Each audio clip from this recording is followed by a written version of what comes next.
இந்த வீடியோலாம் ரிலீஸ் ஆனதுக்கு அப்புறமா உங்களுக்கு கிடைக்கக்கூடிய ஆதரவுகள் எப்படி இருக்குமா? எனக்கு மிகப்பெரிய ஆதரவுகள் கிடைச்சிருக்குதுமா.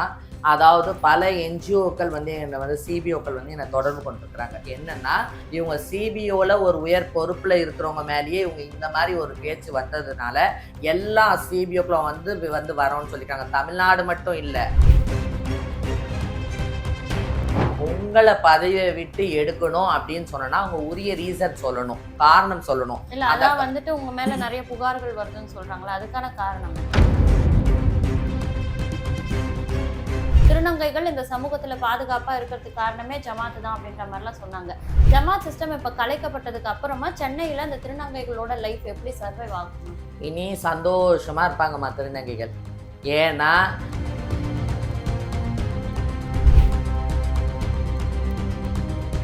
இந்த அராஜகம் பண்ற திருநங்கைகள் வந்து இவ்வளோ நாள் வந்து இந்த நாயக் சிஸ்டத்துக்காக கொஞ்சம் பொறுத்துட்டு கொண்டு இருந்தாங்க. இப்போ தைரியமா சுதந்திரமா அவங்கவுங்க என்னென்ன இல்லீகல் பிஸ்னஸ் பண்ணாங்களோ அதை பண்றது.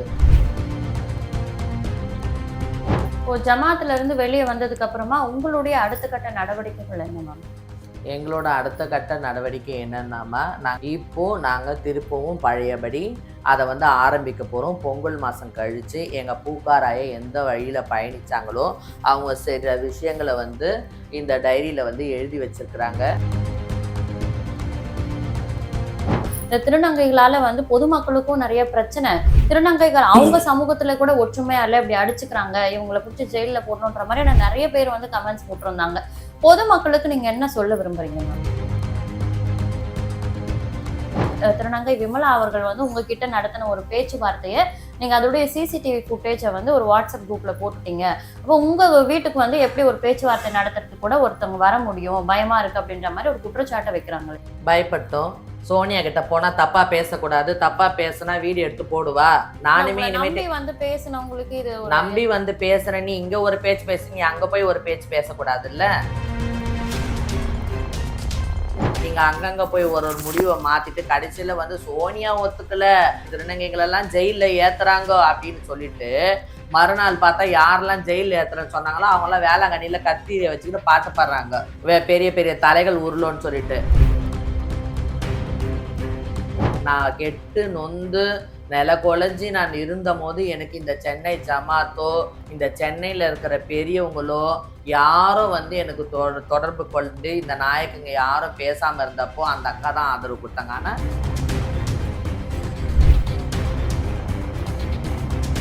நான் வந்து சின்னவ, நான் வந்து ஒரு மாதிரி ஆனவ அப்படின்னு சொல்லிட்டு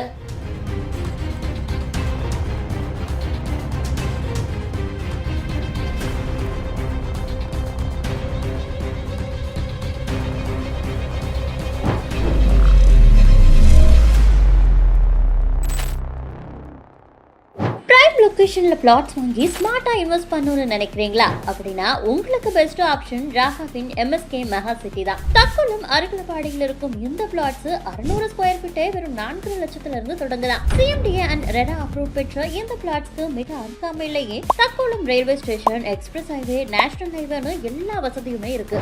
அவ்வளவு ஏன் கூடிய விரைவில் பரந்தூர் ஏர்போர்ட்டே வரப்போகுதா? அப்புறம் என்ன யோசனை? இன்னைக்கே முன்பதிவு செய்ய திரையில் தெரியும் எண்ணை தொடர்பு கொள்ளுங்க. திறன்பேசி நேயர்களுக்கு வணக்கம். நான் உங்கள் பவித்ரா சிவகுமார். இன்றைக்கு நம்ம கூட அஹைட் அமைப்பின் செக்ரட்டரி டாக்டர் திருநங்கை சோனியா மேம் அவர்கள் தான் இணைஞ்சிருக்காங்க. வணக்கம் மேம். வணக்கம்மா. திறன்பேசி நேயர்கள் அனைவர்களுக்கும் வணக்கம்மா. எனக்கு ரொம்ப ஆதரவு அளிச்சிருக்கிறீங்க இந்த வீடியோஸ் மூலியமா. உங்க எல்லாருக்கும் என்னோட நன்றியை தெரிவிச்சுக்கிறேம்மா. இந்த ஜமாத் சிஸ்டத்துல நடந்த பல விஷயங்கள் பத்தி தொடர்ந்து நீங்க பேசிட்டே இருக்கீங்க. உங்க வீட்டுல நடந்த கலவரம் முதற்கொண்டு இந்த வீடியோலாம் ரிலீஸ் ஆனதுக்கு அப்புறமா உங்களுக்கு கிடைக்கக்கூடிய ஆதரவுகள் எப்படி இருக்கு மேம்? எனக்கு மிகப்பெரிய ஆதரவுகள் கிடைச்சிருக்குதுமா. அதாவது பல என்ஜிஓக்கள் வந்து என்னை வந்து சிபிஓக்கள் வந்து என்னை தொடர்பு கொண்டிருக்கிறாங்க. என்னன்னா, நீங்க வந்து ஒரு சிபிஓவோட ஒரு செயலாளர், அப்படியாப்பட்ட உங்களுக்கு வெட்டுவேன் குத்துவேன்னு சொல்லிட்டு கொலை மிரட்டல்கள்லாம் வருது இல்லைங்களா? அதனால அந்த மாதிரி ஒரு சூழ்நிலை வந்தா இது வரைக்கும் ஜமாத் விஷயத்துல தலையிடாத சிபிஓக்கள் கூட நாங்க தலையிடுவோம். ஏன்னா இவங்க சிபிஓல ஒரு உயர் பொறுப்புல இருக்கிறவங்க மேலேயே இவங்க இந்த மாதிரி ஒரு பேச்சு வந்ததுனால எல்லா சிபிஓக்களும் வந்து வரோன்னு சொல்லியிருக்காங்க. தமிழ்நாடு மட்டும் இல்ல, இந்தியா பூரா கிண்ணர் அக்காடால இருந்து கூட எனக்கு ஆதரவு தெரிவிச்சிருக்கிறாங்கம்மா. இப்போ நீங்க வந்து இதுவரைக்கும் வந்து நீங்க ஒரு சிபிஓல இருக்க மாதிரியோ, ஒரு அமைப்பை சார்ந்த மாரியோ எந்த எந்த வீடியோலயும் சொல்லல. அது குறித்து எதுவும் பேசாம இருந்தீங்க. ஏன்னா ஜமாத்ல இருந்தீங்க. ஆனா இப்போ வந்து நீங்க ஒரு அமைப்பை சார்ந்தவங்க, அது உங்களுக்கே மிரட்டல் வருதா அப்படின்னு நெறைய பேர் கேட்கறாங்கன்னு சொல்றீங்க. உங்களுடைய அமைப்பின் பெயர சொல்றீங்க. அதற்கான காரணம் என்ன மேம்? அதாவதுமா, நான் இந்த மாரி பிரச்சனை ஜமாத்துல ஏற்பட்டது அப்படின்னு சொல்லிட்டு, நான் சென்னையில இருக்கிற பல அமைப்புகள வந்து தொடர்பு கொண்டேன். இத வந்து நீங்க எனக்காக பேசுங்க, கொள்ளுங்கன்னு சொல்லும்போது, அவங்கலாம் என்ன சொல்லிட்டாங்க, ஜமாத் சிஸ்டத்துக்குள்ள நாங்க நாங்க வரமாட்டோம். பொதுமக்களுக்கும் உங்களுக்கும் சண்டை. பொதுமக்களா போலீஸால உங்களுக்கு ஒரு பிரச்சனை. வெளி ஆட்களால உங்களுக்கு பிரச்சனைன்னா நாங்க வந்து பேசுவோம். இது ஜமாத்துக்குள்ள நடக்கிற பிரச்சனை. அதனால வந்து இத பத்தி நாங்க பேச மாட்டோம். இதுக்குன்னு உள்ள நாங்க நுழைய மாட்டோம்னாங்க. நான் பெரிய பெரிய இங்க சென்னையில வந்து ஆஃபீஸ்லயே பெரிய பெரியவங்களா இருக்கிறவங்களெல்லாம் வந்து நான் வந்து ஆதரவு கேட்டேன். சுதா அம்மா, ஜெயாண்டி, அருணம்மா, பான்டுவின் இந்த மாரி நெறைய அமைப்புகள் கிட்ட நான் ஆதரவு கேட்டேன். யாருமே இந்த ஜமாத் விஷயத்துக்காக வந்து இது பண்றதுக்கு விரும்பல. இதுல குறிப்பா அருணாமான்றவங்க என்ன நான் கேட்டேன்னா, "நான் உங்க அமைப்போட செக்ரட்டரி தானே. எனக்கு நீங்க கூட இதுக்கு ஆதரவு குடுக்க மாட்டீங்களான்னு?" கேட்கும்போது, அவங்க என்ன சொன்னாங்க, "அம்மா ஏற்கனவே எனக்கு இந்த விஷயத்துல கெட்ட பேரு. நீ என் ஜமாத்தோட நீ வந்து என்னோட ஆபீஸோட செக்ரட்டரின்றத கூட நீ எந்த இடத்துலயும் நீ சொல்லக்கூடாது. நீ அப்படி ஏதாவது ஒரு இடத்துல சொன்னன்னா, நான் உன்னை இந்த பதவியில இருந்தே எடுத்துருவேன். ஏன்னா, உன்னை இந்த பதவியில இருந்து எடுத்துடணும்னு சொல்லிட்டு நெறைய பேர்கிட்ட இருந்து புகார் வந்திருக்குது. அதனால இந்த பதவியில இருந்து கூட எடுத்துருவேன்னு சொன்னாங்க." அப்புறம் நான் வக்கீல் கிட்ட கன்சல்ட் பண்ணேன் நானு. இந்த மாரி என்ன ஒரு அமைப்போட செயலாளர் கூட சொல்லக்கூடாதுன்னு சொல்றாங்களே, இதுக்கு என்ன சொல்றீங்கன்னு சொன்னம்போது, உங்கள பதவிய விட்டு எடுக்கணும் அப்படின்னு சொன்னோம்னா, அவங்க உரிய ரீசன் சொல்லணும். காரணம் சொல்லணும். இல்ல அந்த அதான் வந்துட்டு உங்க மேல நெறைய புகார்கள் வருதுன்னு சொல்றாங்கல்ல. அதுக்கான காரணம் என்ன? அதுதான் இந்த ஜனநாயகங்கள எதிர்த்து பேசுறேன்ல, அதத்தான் இவங்க புகாரா சொல்லிக்கிறாங்க. அது செல்லுபடி ஆகாது. அது செல்லுபடி ஆகாது. நான் வேற ஏதாவது ஒரு சில பிரச்சனைகள் பண்ணியிருக்கணும். என்ன அந்த இதுலருந்து எடுக்கிறதுக்கான ரீசன் இருக்கும். நீங்க அந்த மாரி எதுவும் பண்ணல. அதனால தைரியமா நீங்க அகையோட செயலாளர் நீங்க சொல்லுங்க. அப்படின்னு சொல்லியிருக்கிறாங்க. அதனால நான் இப்ப சொல்ல ஆரம்பிக்கிறேன். இந்த ஜமாத் சிஸ்டம் இருக்கிறது எதற்காக அப்படின்னு மத்த திருநங்கைகள், மூத்த திருநங்கைகள் பொதுவெளியில பேசும்போது என்ன சொல்லுவாங்கன்னா, ஜமாத் மூலியமா தான் வந்து வீட்ல இருந்து அடிச்சு துரத்தப்படுற திருநங்கைகளுக்கு நாங்க ஆதரவு குடுக்குறோம். திருநங்கைகள் இந்த சமூகத்துல பாதுகாப்பா இருக்கிறதுக்கு காரணமே ஜமாத் தான் அப்படின்ற மாரிலாம் சொன்னாங்க. ஜமாத் சிஸ்டம் இப்ப கலைக்கப்பட்டதுக்கு அப்புறமா சென்னையில இந்த திருநங்கைகளோட லைஃப் எப்படி சர்வைவ் ஆகும்? இனி சந்தோஷமா இருப்பாங்கம்மா திருநங்கைகள். ஏன்னா, யார் வேணா எந்த வீட்டுக்கு வேணா போலாம். யாருக்கும் இனி பைசலாம் கிடையாது. இனி யாருக்கும் பைசலா கிடையாது. 51 குடு, 11 குடுன்னு சொல்லிட்டு இந்த சிஸ்டம் கிடையாது. இப்ப இவ்ளோ நாள் எப்படி இருந்ததுன்னா, மந்த்ரா அக்கா கிட்ட போனா மட்டும் தான் பைசலா கிடையாதுன்னு இருந்தது.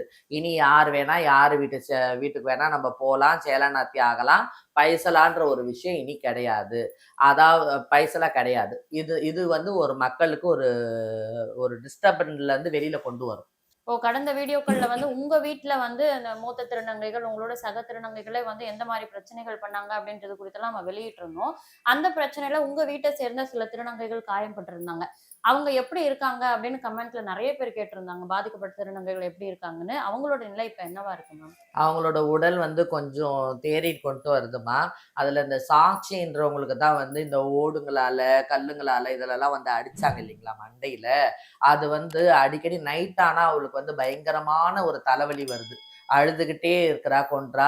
சரி எனக்கு வந்து கவர்மெண்ட் ஹாஸ்பிட்டல்லயுமே பார்த்துட்டு இருக்க முடியாது அப்படின்னு சொல்லிட்டு, இப்போ ஒரு பிரைவேட் ஹாஸ்பிட்டல்ல வந்து சேர்த்துருக்கிறோமா. அவங்க ஸ்கேனிங்லாம் எடுத்திருக்கிறாங்க. ரிப்போர்ட் என்ன ஏதுன்னு பார்த்துட்டு, அது எதனால அந்த பிரச்சனைன்றத கொஞ்சம் அத பத்தி பேசுவாங்க. அவளோடது மட்டும் கொஞ்சம் ரொம்ப முடியாம இருக்குதும்மா. இப்போ நீங்க ஜமாத்ல இருந்து வெளிய வந்து இது போன்ற பிரச்சனைகளை எதிர்கொள்ளும் பொழுது, உங்களை சார்ந்த உங்க வீட்ல இருந்த சில திருநங்கைகளே கூட இப்ப உங்க கூட இல்ல அப்படின்ற மாரி தகவல்லாம் வருது. ஆமாம்மா. நான் வந்து ஒரு வேடந்தாங்கல் மாரிம்மா. ம். என்ன சுத்தி வந்து 1000 பறவைகள் ஒரு நேரத்துல இருந்தாலும், இன்னைக்கு எனக்கு இலையுதிர் காலம். அதனால என்ன சார்ந்த பறவைகள் மாரி இருக்கிற திருநங்கைகள்லாம் போயிட்டாங்க. இலையுதிர் காலம் என்னைக்குமே இருக்காதுல்ல. இலைவேனி காலம்னு ஒண்ணு வரும் இல்லையா? அன்னைக்கு போன பறவைகள் மாரி போன திருநங்கைகள்லாம் வெளிநாட்டு பறவைகள சேர்த்து கூட்டிட்டு வரும்மா. அந்த நம்பிக்கை எனக்கு இருக்குது. இந்த விஷயத்துல நான் கண்டிப்பா ஜெயிப்பேன். சென்னையில நாயக் சிஸ்டம் இல்லன்னா, திருநங்கைகள்லாம் நல்லா இருப்பாங்க. ஜமாத்ல இருந்து வெளிய வந்து சுதந்திரமா இருப்பாங்க அப்படின்னு நீங்க சொன்னீங்க. ஆனா இதுல வந்து தலைவிகளா நீடிச்சாங்கல்ல, அந்த நாயக்குகளும், கல்நாயக்குகளும் அவங்க என்ன பண்ணுவாங்க மேம் இதுக்கப்புறம்? அவங்கள்ல இப்பவே ஒரு சிலர் புடவை விக்க போயிட்டாங்கம்மா. ஒரு சிலர் பாட்டு பாட போயிருக்கிறாங்க. அதெல்லாம் பார்க்குறேன். ஆனா, ஒரு சிலர் இந்த அராஜகம் பண்ற திருநங்கைகள் வந்து இவ்வளோ நாள் வந்து இந்த நாயக் சிஸ்டத்துக்காக கொஞ்சம் பொறுத்துட்டு கொண்டு இருந்தாங்க. இப்ப தைரியமா, சுதந்திரமா அவங்கவங்க என்னென்ன இல்லீகல் பிசினஸ் பண்ணாங்களோ, அத பண்றது, அடிதடி பண்றது, இப்படி பண்ணுவாங்கன்னு நெனைக்கிறேன். ஆனா, அது அப்படி இல்ல. நாங்களும் வந்து இந்த பேச்சுக்கள்லாம் கேட்டு திருந்துனாங்கன்னா, முதல்ல சந்தோஷப்படுற ஆள் நானா தான் இருப்பேன். இப்போ ஜமாத்துல இருந்து வெளியே வந்ததுக்கு அப்புறமா உங்களுடைய அடுத்த கட்ட நடவடிக்கைகள் என்ன மேம்? எங்களோட அடுத்த கட்ட நடவடிக்கை என்னன்னாமா, நாங்க இதுவரைக்கும் நடந்த பிரச்சனைகளால, நாங்க இந்த ரீத்து போடுறது, மடி கட்டுறதுன்றத வந்து நாங்க நிறுத்தி வச்சிருக்கிறோம்.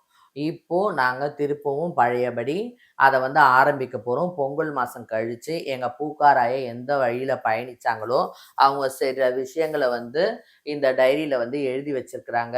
இத நான் ஒருத்தங்க கையில இருந்து அப்பவே நான் வந்து எடுத்து வச்சிருக்கிறேன். நான் இத பத்தி வரலாறுலாம் படிக்கிற ஆசை எனக்கு இருக்கு. அப்ப படிக்கும்போது இது நல்லா இருக்குதுன்னு எடுத்து வச்சேன். இது மூலியமா என்ன அவங்கலாம் சொல்லி வச்சிருக்கிறாங்களோ, அதன்படி நாங்க நடத்தலான்ட்டு இருக்கிறோம்மா. உங்களை போன்ற திருநங்கை சமுதாயத்துல இருக்கக்கூடிய வளர்ந்து வரும் இளம் திருநங்கைகளுக்கு நீங்க சொல்லக்கூடிய விஷயம் என்ன மேம்? நான் சொல்லக்கூடிய விஷயம் என்னன்னா, நாங்கலாம் வரும்போது இந்த மாரி வாய்ப்புக்கள்லாம் அதிகமா கிடையாது. இந்த படிக்கிறது, வேலைக்கு போறது அந்த மாரிலாம் வாய்ப்பு இருக்குது கிடையாது. என்னதான் உங்களுக்கு பிரச்சனை இருந்தாலும், ஒரு +2 இல்லன்னா ஒரு காலேஜ் டிகிரி முடிச்சுட்டு வாங்க. அது வரைக்கும் நீங்க கொஞ்சம் வெயிட் பண்ணுங்க. வெயிட் பண்ணி நீங்க படிச்சு முடிச்சுட்டு வந்தீங்கன்னா, அப்படியே உங்களுக்கு வேலைக்கு போறதுக்கான வாய்ப்பு இருக்குது. போதும் நம்ம இவ்ளோ பேரு கடை கேட்டாங்க, பாலியல் தொழிலுக்கு போனாங்க. இவங்களே கூட இன்னும் 100 வருஷம் போவாங்க. அவங்க 100 வயசு இருக்கிற வரைக்கும் இதுக்கு மேல இருக்கிறவங்கலாம் போவாங்க. இனி வர காலம் வந்து மாறுங்க. நீங்களும் கூட வந்து ஒரு டேக் போட்டுக்கிட்டு, நான் இந்த கம்பெனில வேலை செய்றேன். இனிமேட்டு பார்க்கும்போது, ஹாய் நான் அந்த கம்பெனில வேலை செய்றேன் அப்படின்னு சொல்றது, உங்களுக்கு லோன் வச்சு வீடு வாங்குறது, கொல்றது இந்த மாரிலாம் செய்யணும். ஆனா, ஜமாத்துக்கு உங்களோட ஹெல்ப் கண்டிப்பா தேவை. எவ்வளோ மூத்த திருநங்கைகள், படிச்ச திருநங்கைகளோ, படிக்காத திருநங்கைகளோ ஒரு ஒரு கல்லா எடுத்து வச்சுட்டு வந்ததுனால தான் இந்த அளவுக்கு வளர்ச்சி. நேத்து வந்துல்ல வளர்ச்சி. இதுக்காக நெறைய பேர் அடி உதப்பட்டுருக்கிறாங்க. நெறைய பேர் கஷ்டப்பட்டுருக்கிறாங்க. அப்படி உருவாக்குன இதுவுக்கு படிச்சு வர திருநங்கைங்க உங்க மூளைய கொண்டு இத இன்னும் வளர்ச்சி பாதைக்கு கொண்டு போறதுக்கு நீங்கலாம் உதவி செய்யணும். அத நான் கேட்டுக்கிறேன். நம்மளுடைய கடந்த வீடியோக்கள பார்க்கும்பொழுது நெறைய நேயர்கள் வந்து கமெண்ட்ஸ்ல என்ன கேட்டிருந்தாங்கன்னா, இந்த திருநங்கைகளால வந்து பொதுமக்களுக்கும் நெறைய பிரச்சனை. ம். திருநங்கைகள் அவங்க சமூகத்துல கூட ஒற்றுமையா இல்ல, இப்படி அடிச்சுக்கிறாங்க. இவங்கள புடிச்சு ஜெயில்ல போடணுன்ற மாரியான நெறைய பேர் வந்து கமெண்ட்ஸ் போட்டிருந்தாங்க. பொதுமக்களுக்கு நீங்க என்ன சொல்ல விரும்புறீங்க மேம்? பொதுமக்களுக்கு நான் என்ன சொல்ல வரேன்னாம்மா, ஒரு ஆண்கள் தப்பு பண்ணனா, ஐயோ! எல்லா ஆண்களும் இப்படிதான். ஆண்கள் எல்லாரையும் புடிச்சு ஜெயில்ல போடுங்கன்னு சொல்லல. பெண்கள் தப்பு பண்ணனா, ஐயோ! பெண்கள் எல்லாம் இப்படிதான் தப்பு பண்றாங்க. அதனால எல்லா பெண்களும் புடிச்சு ஜெயில்ல போடுங்கன்னு சொல்லல. தப்பு செய்யற திருநங்கைகள வந்து உங்களுக்கு புடிக்கலையா? அழகா அவங்கள வீடியோ ஃபுட்டேஜ் எடுத்தீங்களா? கீழ எங்க நம்பர் குடுக்குறோம். நெறைய ஆர்கனைசேஷன் நம்பர் குடுக்குறோம். அவங்க கிட்ட வந்து நீங்க தொடர்பு கொள்ளுங்க. இல்ல டைரக்ட்டா காவல் நிலையத்துக்கு கூட நீங்க தொடர்பு கொள்ளுங்க. அவங்க வந்து இந்த மாரி ஒரு திருநங்கை இப்படி பண்ணிக்கிறாங்கன்னு ஃபுட்டேஜோ, ஃபோட்டோவோ எங்களுக்கு குடுத்தாங்கன்னா, யார் அந்த தப்பு செஞ்சாங்களோ அந்த திருநங்கைய கூட்டு வந்து நாங்க காவல்துறை கிட்ட ஒப்படைக்கிறோம். காவல்துறை என்ன நடவடிக்கை எடுக்குமோ எடுக்கட்டும். இல்ல எங்களுக்கு அவங்கள வந்து திருத்தறதுக்கான வாய்ப்பு வந்து குடுத்தாங்கன்னா, அதையும் நாங்க செய்றோம்மா. ஒட்டுமொத்த திருநங்கைகளையும் நீங்க தவறா பேசாதீங்க. சரிங்களா? 5 விரல் இருக்குது. எல்லாமே ஒண்ணு மாரி இல்ல இல்லையா? அந்த மாரி நல்ல திருநங்கைகள் எவ்வளோ பேரு நீங்க பார்த்திருப்பீங்க. அவங்கள நெனச்சுக்கோங்க மனசுல. சரிங்களா? உங்க புள்ளையா இருந்தா ஜெயில்ல போடுன்னு சொல்லுவீங்களா? சொல்ல மாட்டீங்கல்ல? இப்போ நீங்க இவ்ளோ தெளிவா பல விஷயங்கள் பேசுறீங்க மேம். இப்படி பேசி கூட உங்கள வந்து இளம் திருநங்கை, சின்ன திருநங்கை இவங்க வந்து தெரியாம பேசுறாங்க அப்படின்னு உங்களுடைய சக திருநங்கைகளே வந்து கமெண்ட்ஸ் போடக்கூடிய காட்சிகள் நம்ம பார்க்குறோம். அவங்களுக்கு உங்களுடைய பதிலடி என்ன மேம்? நான் சின்ன திருநங்கையா, பெரிய திருநங்கையா அப்படின்றது என் வீட்ல இருக்கிற ஆள்பங்க சொல்லும்மா. என் வீட்டுக்கு வந்த பெரியவங்க சொல்லுவாங்க. பெரியவங்கள்ல இருந்து சின்னவங்க வரைக்கும் சொல்லுவாங்க. அவங்க கிட்ட நான் எவ்வளோ அன்பா, பணிவா, விருந்தோம்பலா நான் நடந்துக்கிட்டேன்றத அவங்க சொல்லுவாங்க. அவங்க சொல்லிட்டு போட்டும். சொல்றவங்க சொல்லட்டும்மா.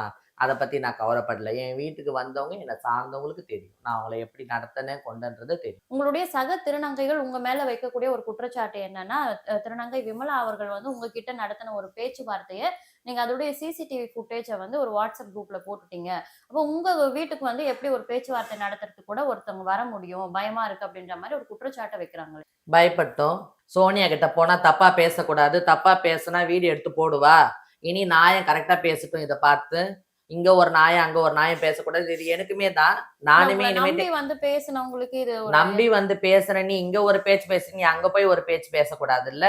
அங்க போய் இங்க வந்து நீ வந்து அந்த திருநங்கைலாம் புடிச்சு போடு, உடாத. அவன் வரட்டும், என்கிட்ட வரட்டும். அன்னைக்கு நான் கேட்கிறேன் நானு. ஏன்டா அன்னைக்கே நான் சொன்னேனே நீங்க கேட்டீங்களான்னு சொல்லி கேட்கிறேன்னு இங்க டயலாக் எல்லாம் பேசிட்டு, சீக்கிரம் முடிவு சொல்லுங்க. 21 நாயக்கும் உன் பக்கம் தான் இருக்கிறேன்னு எல்லாரும் பேசிட்டு, நீங்க அங்கங்க போய் ஒரு ஒரு முடிவ மாத்திட்டு, கடைசியில வந்து சோனியா ஒத்துக்கல. திருநங்கைகள் எல்லாம் ஜெயில்ல ஏத்துறாங்க அப்படின்னு சொல்லிட்டு, மறுநாள் பார்த்தா யாரெல்லாம் ஜெயில்ல ஏத்துறேன்னு சொன்னாங்களோ அவங்களாம் வேளாங்கண்ணியில கத்திய வச்சுக்கிட்டு பாட்டு பாடுறாங்க. பெரிய பெரிய தலைகள் உருளும்ன்னு சொல்லிட்டு. அப்ப நான் சும்மா இருக்க முடியுமா? திருப்பி ஒரு குரூப்ல ஒரு விஷயத்த பேசம்போது, என்ன சின்ன சின்ன திருநங்கைகள்லாம் வச்சு அனாவசியமா பேசுற. நீ என்னமோ நல்லவ மாரி நீ காட்டிக்கிற. அப்போ உன் முகத்திரை என்ன நான் காட்டக்கூடாதா? நான் உன்ன காட்டக்கூடாதுன்னு தான் எவ்ளோ விஷயம் இன்ன வரைக்கும் மறைச்சிருக்கிறேன். நீ எவ்ளோ விஷயம் என் வீட்ல பேசிட்டு போய்க்கிற. எம்மா எவ்ளோ விஷயம் என் வீட்ல எவ்ளோ பேர் கூட பேசிக்கிறாங்கம்மா. நான் எல்லாத்தையும் விடலையே வீடியோ. எல்லாத்தையும் இது பண்ணலையே. கட் பண்ணி சில விஷயங்கள தான் நான் வந்து விட்டேன். நீ என்னது அனாவசியமா என்ன குற்றவாளியா மாரி காட்டுறியே. தப்பே செய்யாத என்ன குற்றவாளியா காட்டும்போது, நான் சொல்றத இந்த மக்கள் நம்ப மாட்றாங்கன்னும்போது, அப்ப நான் என்னம்மா பண்ண முடியும்? கண்ணால் காண்பதும் பொய், காதால் கேட்பதும் பொய், தீர விசாரிப்பதே மெய்யின்னு சொல்லும்போது, அந்த தீர விசாரிப்பதற்கான ஒரு வீடியோ ஃபுட்டேஜ் தான் என்கிட்ட இருக்குதுன்னும்போது, அது தானம்மா பேசும். அத தானே நான் போடுவேன். இப்போ நீங்க பேசிட்டு இருக்க இந்த விஷயங்கள ஜமாத்துல இருந்து வெளிய வந்ததுக்கு அப்புறம் நீங்க சொல்ற இந்த பல விஷயங்கள 1 1/2 வருஷமா மந்த்ரா மேம் அவர்கள் பேசிட்டு இருக்காங்க. ம். அவங்களோட நீங்க சேர்ந்து பயணிப்பதற்கான சாத்தியக்கூறுகள் இருக்கா? மந்த்ராக்கா விஷயத்த சொன்னோன்னா, அவங்க வழி தனி வழிம்மா. அவங்க ரஜினி மாதிரி. சூப்பர் ஸ்டார் ரஜினிக்கு எப்படி ஒரு தனி வழி இருக்குதோ, அந்த மாரி அவங்க ஒரு தனி வழி. அவங்க கூட நான் பயணிப்பேன் அப்படின்னு சொல்றத விட, அவங்களோட ஆதரவுலயும், அவங்களோட தொடர்புலயும் நான் இருப்பேன்ம்மா. எனக்குன்னு ஒரு வழிமுறை இருக்குதுல்ல. நான் அந்த வழிமுறையில போகலான்னு சொல்லிட்டு இருக்கிறேன். ஆனா, எங்க அக்காவோட தொடர்புல நான் இருப்பேன். ஏன்னா, நான் கெட்டு நொந்து நெலகுலைஞ்சு நான் இருந்தபோது, எனக்கு இந்த சென்னை ஜமாத்தோ, இந்த சென்னையில இருக்கிற பெரியவங்களோ, யாரும் வந்து எனக்கு தொடர்பு கொண்டு இந்த நாயக்கங்க யாரும் பேசாம இருந்தப்போ, அந்த அக்கா தான் ஆதரவு குடுத்தாங்க. ஆனா, சென்னையில இருக்கிற திருநங்கைகள் எல்லாருமே ஆதரவு குடுத்தாங்க. சில பேர் எவ்வளோ WhatsAppல பேசுனாங்க, ஃபோன் பண்ணி பேசுனாங்க. இது ரொம்ப தப்பு. எங்களுக்கே ரொம்ப இதுவா இருக்குதுன்னு பேசுனாங்க. அவங்க எல்லாருக்கும் நான் நன்றிய தெரிவிச்சுக்கிறேன்ம்மா. இப்போ இதுலருந்து வெளிய வந்ததுக்கு அப்புறம் உங்களுடைய மனநிலை எப்படி இருக்கு மேம்? என்னோட மனநிலை வந்து எப்படி இருக்குதுன்னு சொல்லணுமாமா, நான் வந்து இந்த வந்து ராசி வந்து சிம்ம ராசி. மகம் நட்சத்திரம் என்து. எனக்கு வந்து நான் ஜெயலலிதா அம்மான்னா ரொம்ப பிடிக்கும். அவங்களோட சின்ன சின்ன கதைகள், அவங்களோட இது எல்லா விஷயத்தையும் பார்ப்பேன். இது வந்து எனக்கு அதுக்காக நான் ஜெயலலிதா அம்மான்னு நான் சொல்லிக்கல என்ன நானு. அவங்க விஷயத்துல நடந்தா மாரி சின்ன சின்ன விஷயங்கள், சில விஷயங்கள்லாம் எனக்கு நடக்குறா மாரி இருக்குது. அதாவது என்னன்னா, ஜெயலலிதா அம்மா வந்து ரொம்ப வந்து அண்ணாவோட கருத்துக்களாலயும், எம்ஜிஆர் புரட்சித் தலைவர் அவரோட கருத்துக்களாலயும் ஈர்க்கப்பட்டு, அவங்க இந்த கட்சிக்குள்ள வந்தாங்க. வந்தவங்கள வந்து அவங்க திறமைய பார்க்காம, அவங்க ஒரு நடிகை, அவங்க ஒரு பெண் அப்படின்னு சொல்லிட்டு அவங்கள அவமானப்படுத்தி, அவங்கள வந்து ஒரு மாரி அசிங்கப்படுத்தி, ஒரு சட்டசபையிலேருந்து அடிச்சு, வெளிய தொரத்தி விட்டாங்க. அந்த அந்த இதுல இருந்த பெரியவங்க, பெரியவங்கன்னு சொல்ற மூத்த இதுவங்க நாங்க. நீ இன்னைக்கு தான் வந்த அப்படின்னு சொல்றா மாரி உங்கள வந்து அனுப்பிச்சு விட்டாங்க. அதே மாரி நெலைம தான் இப்ப எனக்கு ஏற்படுது. நான் வந்து சின்னவ, நான் வந்து ஒரு மாரி ஆனவ அப்படின்னு சொல்லிட்டு